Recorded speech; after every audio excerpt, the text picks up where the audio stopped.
Assalamualaikum warahmatullahi wabarakatuh. Perkenalkan, nama saya Naila Yuriska Putri dengan NIM 25005333007.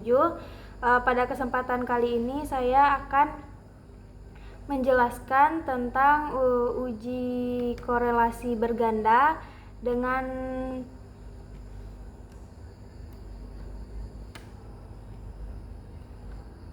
tema dengan judul pengaruh jumlah penduduk miskin dan pendidikan terhadap stunting di Provinsi Nusa Tenggara Timur tahun 2025.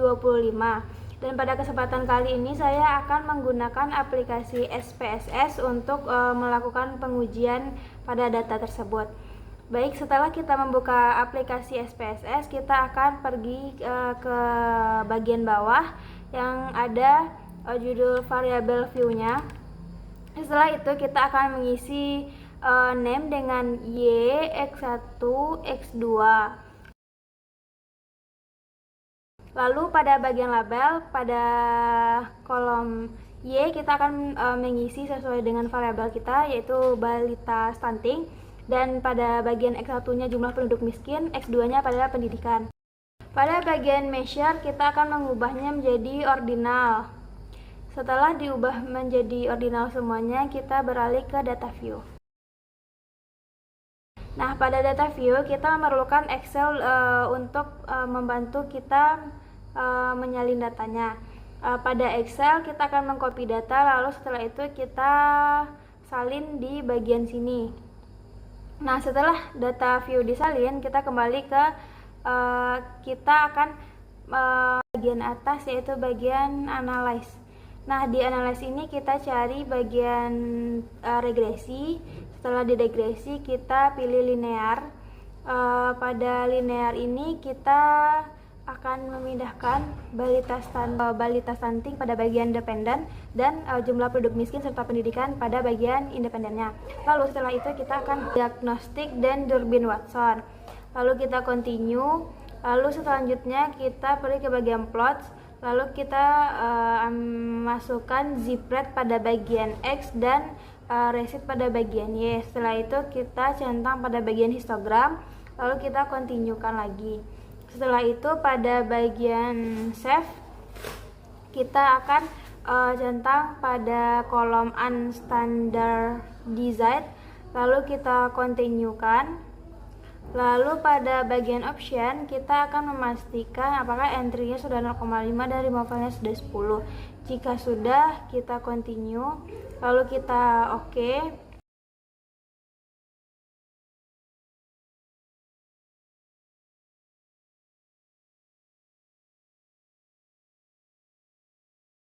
Itu kita kembali ke halaman pertama.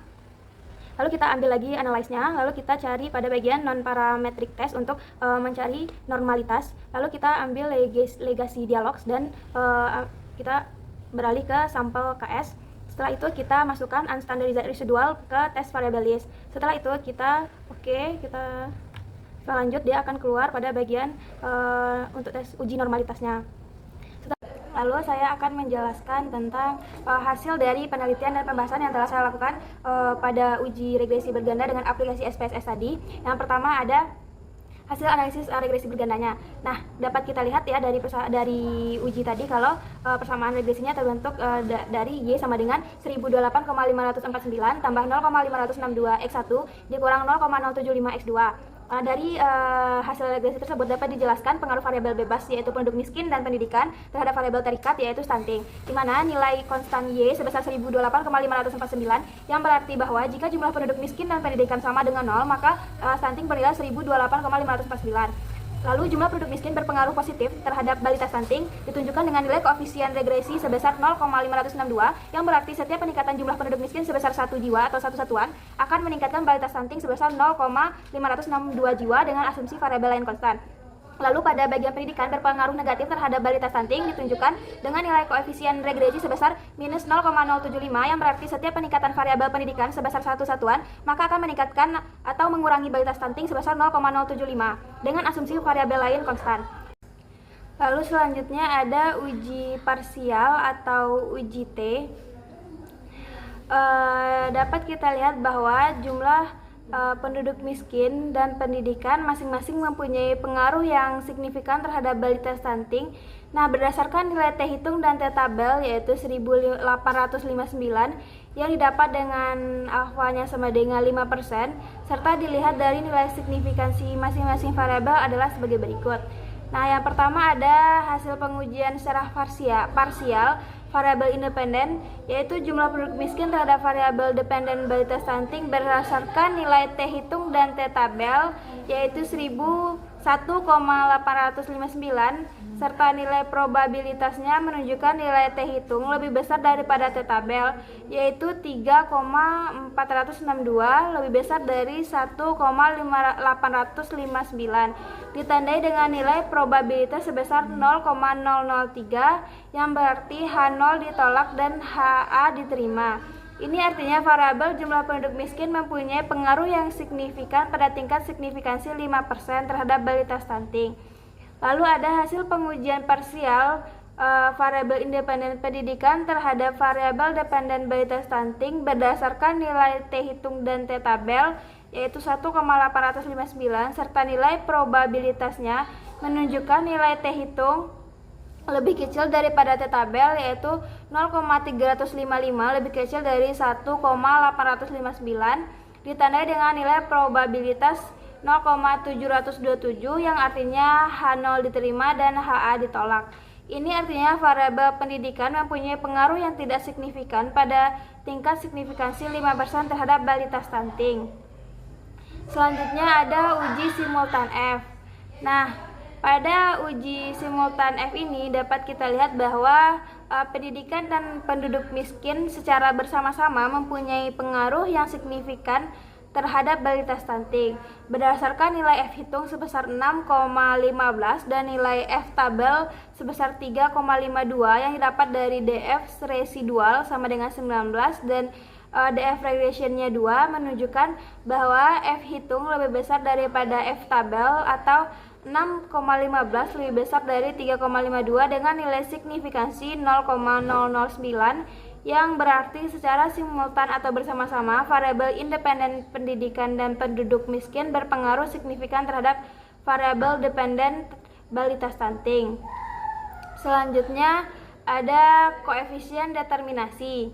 Dapat kita lihat pada tabel 3 nilai koefisien determinasi sebesar 0,388 ini menunjukkan persentase variabel pendidikan dan jumlah penduduk miskin dalam menjelaskan variabel balita stunting sebesar 38,8% dan sisanya sebesar 61,2% dijelaskan oleh variabel lain di luar model penelitian. Selanjutnya ada uji asumsi klasik. Yang pertama ada uji normalitas.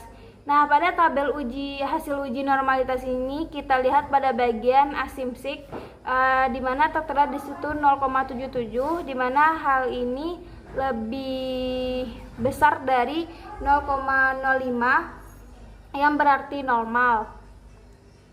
Selanjutnya ada uji multikolineritas.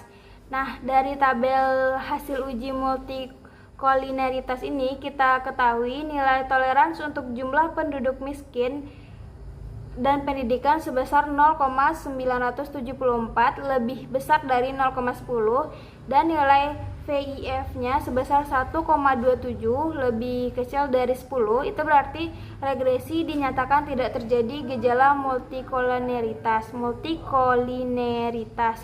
Lalu ada uji heterokedastisitas.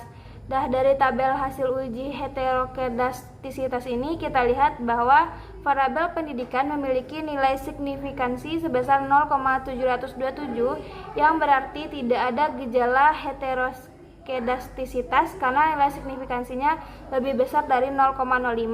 Sedangkan untuk variabel jumlah penduduk miskin memiliki nilai signifikansi sebesar 0,003 yang berarti terdapat gejala heterokedastisitas karena nilai signifikansinya lebih kecil dari 0,05.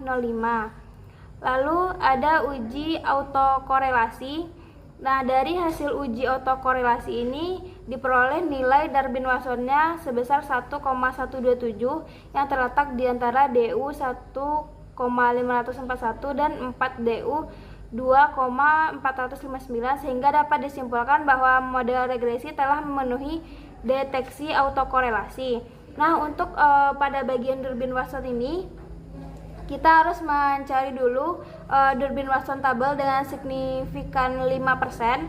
Lalu kita karena data kita berjumlah 22 dan variabel kita ada 2, kita dapat lihat di tabel pada bagian K2 di baris ke-22, di mana hasil DU-nya berada pada 1,541. Nah, untuk 4 DU ini kita dapat mencari dengan 4 dikurang 1,541, lalu hasilnya 2,459. Nah, dari penjelasan saya tadi dapat saya simpulkan bahwa kemiskinan merupakan determinan utama yang memicu tingginya angka stunting di Provinsi Nusa Tenggara Timur pada tahun 2025. Wilayah seperti Kabupaten Timor Tengah Selatan menjadi daerah dengan beban volume stunting tertinggi yang berbanding lurus dengan tingginya jumlah penduduk miskin di sana. Oleh karena itu, kebijakan masa depan diharapkan harus mengintegrasikan program bantuan sosial ekonomi secara konvergen dan merestrukturisasi kurikulum SMA dengan literasi gizi pranikah, serta memprioritaskan intervensi gizi spesifik pada wilayah berstatus merah ganda atau wilayah dengan tinggi kemiskinan dan tinggi stunting yang banyak. Sekian yang dapat saya sampaikan pada kesempatan kali ini. Assalamualaikum warahmatullahi wabarakatuh.